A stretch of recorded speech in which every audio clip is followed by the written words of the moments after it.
vedare tinokuchingamidzai zvekare kune chimwe chirongwa pano paZim Facebook Secrets and Confessions.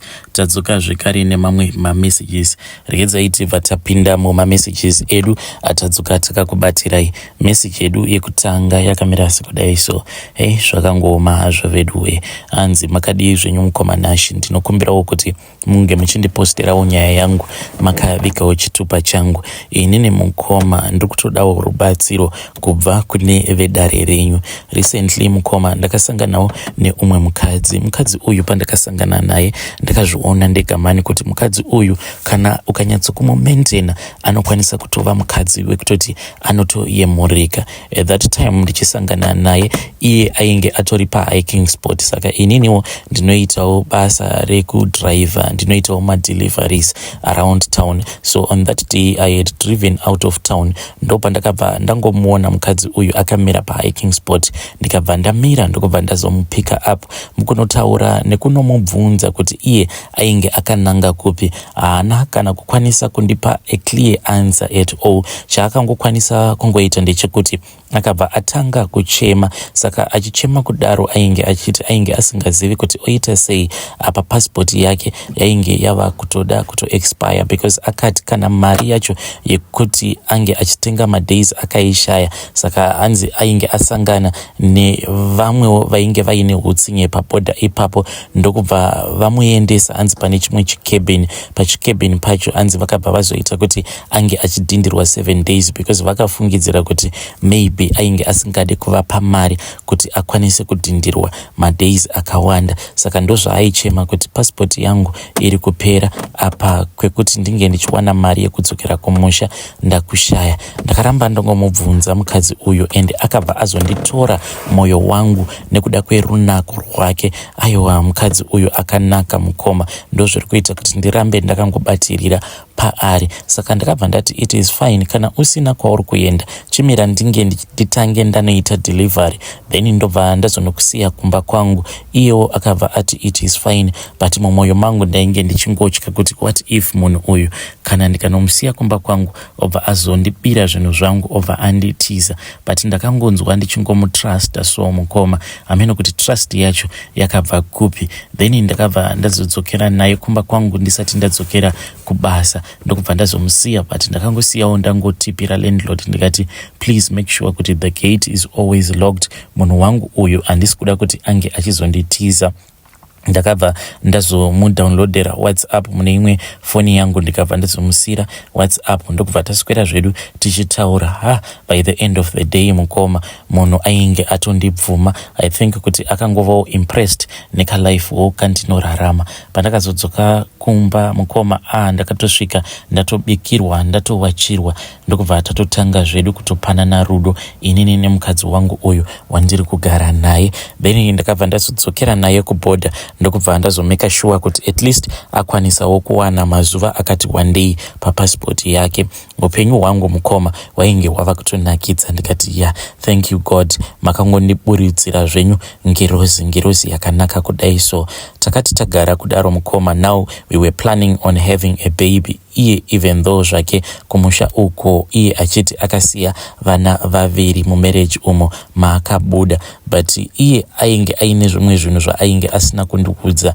Just a few days ago ndipo paakabva azondiudza mushure mekunge ndarota dzimwe hope idzi mukoma dzandakarota handina kukwanisa kudzinzwisisa because dzainge dziri hope dzainge dzichityisa. Ndakarota mukoma nashi ndainge ndakatogara pasi zvangu takatorelaxa zvedu inini ine mukadzi wangu uyu mutsva wandakabva mukuwana uyu. Then pakabva pazosvika umwe murume uyu akasvika ainge ari mugiant ndokubva azotanga kudhimanda vana. Saka zvakandinetsa kuti ko munhu uyu anogodhimanda vana seiko, nekuti patigere pano tainge tisina kana kutombogara nevana vacho because iye mukadzi ainge akandiudza achiti ainge akangomusiyira vana vacho iye ex-husband yacho. Saka zvakandinetsa mukoma, murume uya ndokubva atanga kunetsana neni. Saka takati tava kunetsana kudaro, even though ndainge ndakaona kuti murume uyu akaita segiant ende ainge akabata pfumo, but pfumo racho ainge akaita rekuhwandisa kumusana kwake zvokuti ndaikwanisa kusanyatsokuruona, but kana uri kuhope unenge uchitoona zvose zvinenge zvichiitika. Then mukuda kunorwidzana muya mukoma ndopandakabva ndaona kuti pakabva pasvika tumwe tukuvanhu twainge twakawandisa mukoma zvokuti twaikwanisa kutosvika kuma10, ndokubva twatanga kundirova tuvanhu utu. Ndopandakabva ndazomuka ndichiridza mhere. Ndakati ndamuka mukoma ndikaona kuti ndainge ndakazara ziya all over my body, zvichiratidza kuti zvose zvezvia zvainge zvakaitika kuhope zveshuwa in the physical world zvainge zvichitoitika. Mushure mekunge ndaudza mudzimai wangu izvo zvose zvandainge ndarota, ndipo paakabva atanga kukwetsura mhere achichema. Ndakamubvunza kuti ko, why are you crying my love? Ndokubva ati ndaifungidzira kuti zvinhu izvi hazvifi zvakanditevera, but right now zvava kunditevera. Ndikati what do you mean kana uchiti zvinhu izvi wainge uchitozviziva kuti zvinokwanisa kukutevera but now wazoona kuti ya zvakutevera? Ndopa akabva azondiudza confession. Akandiudza iye achiti ainge akafind out kuti murume wake ainge akasirwa zvikwambo. Hanzi zvikwambo izvi akazvisirwa nabanguru vake. Hanzi banguru vacho vainge saka banguru vacho ava hanzi vakashayika muna 2023. Saka pavakaenda kumariro kuya hanzi murume wacho ndipo paakabva azongopinda mumotikari ndokubva adzoka kumba achitomusiya mukadzi uyu ariko kumariro ikoko. Saka iye akangoita sekunge pane zvainge zvaitika, but later on iye mukadzi uyu akazofind out kuti kutodzoka kwaakaita achibva kumariro achisiya banguru ava vasati vavigwa, hanzi iye ainge atoona chipoko chabanguru vacho. Saka banguru ava vakabva vatomuudza kuti iwewe ndikuda kuti unge uchigamuchira zvinhu zvangu, but kana wagamuchira zvinhu zvangu hazvichaite kuti unge uchizoona inini ndichivigwa. Unofanira kuti unge uchizongodzoka paguva rangu mushure mekunge ndavigwa. Saka iye akabva azogamuchira zvikwambo zviya, izvo zvikwambo zvainge zviri zvabanguru vacho ivavo vainge vabva mukushayika. Ndokubva angopinda mumotikari akabva adzokera uko kwavainge vachigara kuHarare. Mushure mekunge adaro, paakazodzokera kumba uyu mukadzi wacho, hanzi akasvika akaona kuti mubedroom mavo hanzi mainge madhizainwa patsva. Hanzi murume ainge ashifta zvinhu akazvidhizaina patsva. Then akabva azoona kuti pakona hanzi painge paine kamwe katebho aka kainge munoona tumatables tuya twakaita twecircle tune makumbo matatu. Hanzi painge paine katebho ikako pakona yebedroom ravo. Hanzi katebho aka kainge kaine mucheka mutema, then mukati then pazasi pekatebho ikako hanzi painge pakatoiswa hari yainge yakaita refu iri yeblack. Pamusoro pekatebho ikako hanzi painge pakaiswa zvuma zvekare neimwe nyanga yainge yakadhizainwa nezvuma. Saka mukadzi paakazobvunza kuti ko izvi zvainge zvichireva kuti kudii, murume ndopaakabva azoti iye zvinhu izvi ainge azvipiwa nabanguru. Saka pfuma yose yabanguru yainge ichazouya mumaoko ake. Saka iye mukadzi uyu akabva anzi nemurume, iwewe ndiwe uchazopota uchizomboita mudzimai wechimwe chacho. Iye achitaura anoti ndakangotiza ndisingazivi kuti ndonanga kupi. Ndokubva azouya kuno kuSouth Africa iniwo ndichizosangana naye. Zvino mukoma handichazivi kuti ndodii. Should I defend my wife? Because hope idzi dzandakarota it means kuti ndatova munhu atori pakati pekutorwa hondo, because it seems as if uyu murume uyu he is coming kuti ange achizokolekta mudzimai wake in the spirit. Zvimwe kuda chikwambo chava kuda mukadzi wacho. Manje inini maybe ndini ndichazomira in its way, and handizivi kuti kana kuri kunzi ndikaramba ndakamira naye mukadzi uyu handizourawi here nechikwambo chacho icho chichi. Please give me good advice, nekuti ndiri kutotsvakawo advice yekuti ndomuramba here mukadzi uyu. Ndinoti kana ndakamutarisa mukoma munhu wekuti haakasike kuchema, anongokwanisa kuti kana ukamuitira hasha obva atotanga kutochema zviya zvekuti ndega ndinobva ndazofeel very guilty kuti ko why was I doing such a thing.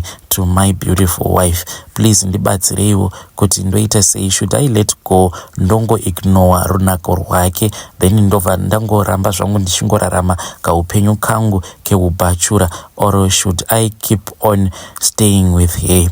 Iyewo anoti mazuva ekuti kana tikasaita bonde tose hanzi kune umwe munhu anouya kwaari achimunyengerera kuti uya kane uya tiite bonde, but iye ari kuti hanzi kuhope ikoko anenge aine simba rekuramba, but hanzi mazuva atinenge taita bonde hanzi munhurume uya anotouya mushure mekunge amuvhura makumbo anobva atsamwa obva ati saka waitei, then iye anobva atopepuka kana munhu uya amubvunza kuti saka waitei ipapapa, mushure mekunge aona kuti anenge akanyorova sezvo anenge ari munhu anenge abva mukuita bonde nemunhurume. Please ndiri kukumbirawo advice. Hei vedare, ndo message iyo yandakatumidzirwa ichibva kuna mukoma vedu. Hanzi ndibatsireiwo apa mudzimai wangu munhu wekuti ari very sensitive emotionally. Kana ukangoita even a silly joke naye dzimwe nguva anokwanisa kuchema nekuda kwesituation iyo yaakasangana nayo. So mukoma vedu ava ndakabva ndavabvunza kuti what are some of the silly jokes idzo dzamunombopota muchiita navo amai guru ava. Hanzi inini ndiri munhu wemafanisi mukoma, saka handizivi pekugumira kana ndichiita majokes, saka pane pandakazombomuti uri seiko nhai mukadzi wechikwambo, but I was just joking with her ndichingotamba naye ndokubva atanga kuchema. Saka I think kuti that joke iyo yakaitwa namukoma vedu, it was a joke isiri right, it was a wrong joke because of environment yacho nezvairi. I don't know, tell me what you think in the comment section kuti zvinoita here kuti unge uchijoka nepatina yako kuti uri seiko murume wechikwambo kana kuti uri seiko mukadzi wechikwambo. Please tell me what you think in the comment section. Rekedzai tibva taenda panyedu inotevera. Nyedu inotevera yakamira sekudai. So hanzi makadii zvenyu mukomanashi, inini ndauyawo pano paconfession penyu kuti ndinge ndichingopawo advice kune varume vanenge vachida kupindawo mumarelationships kuti please usazopinda nemoyo, always make sure kuti you are always reasoning. Inini wamukoma ndakambopindawo in such a relationship, but this was when I was in form 4. Kubva ipapo ndakabva ndazotanga kushandisa pfungwa dzangu than kushandisa moyo wangu kana ndichida kupinda mu relationship. Ende zveshuwa mukoma, right now I am in a happy marriage because ndakashandisa pfungwa dzangu. Ende mudzimai wangu wandakaroora. Yes, they say that beauty is in the eyes of the beholder. Asi mukoma wangu mudzimai, I know zvangu kuti wangu mudzimai haasi munhu angaiswa mukategori yevanhu vari attractive, but she has given me happiness yekuti ndega mukoma kunyangwe ndiri kwandinenge ndiri kana ndikamufunga with the love that she has given me over the years. Ndinonzwa ndichida kana kumutengera the whole world. Ende ndichinopinda naye mumarriage mukoma ndakashandisa pfungwa dzangu.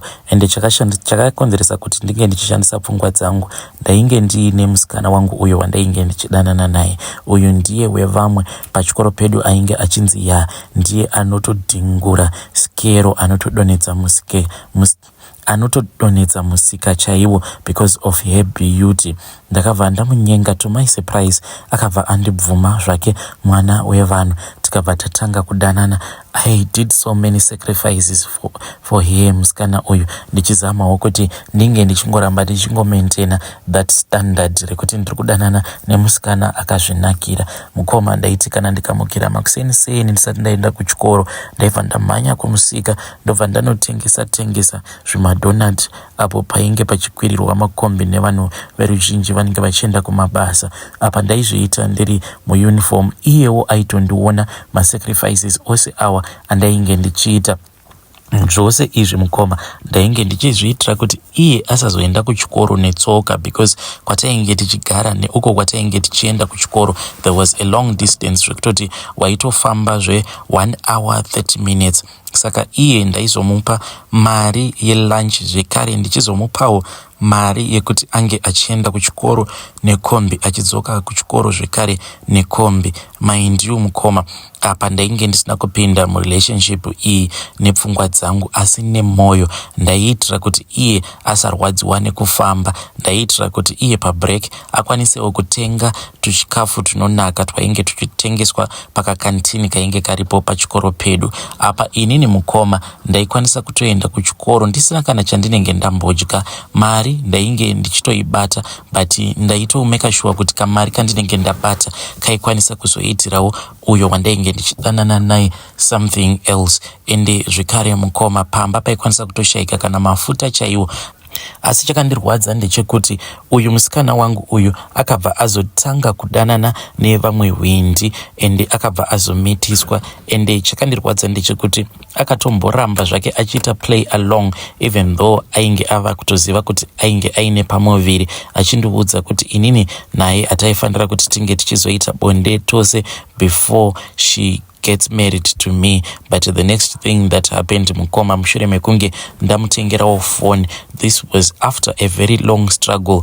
Ndakatoenda mukoma kunorova zvitina, ndakarova zvitina zviya zvedu zvatinorova kuzimu.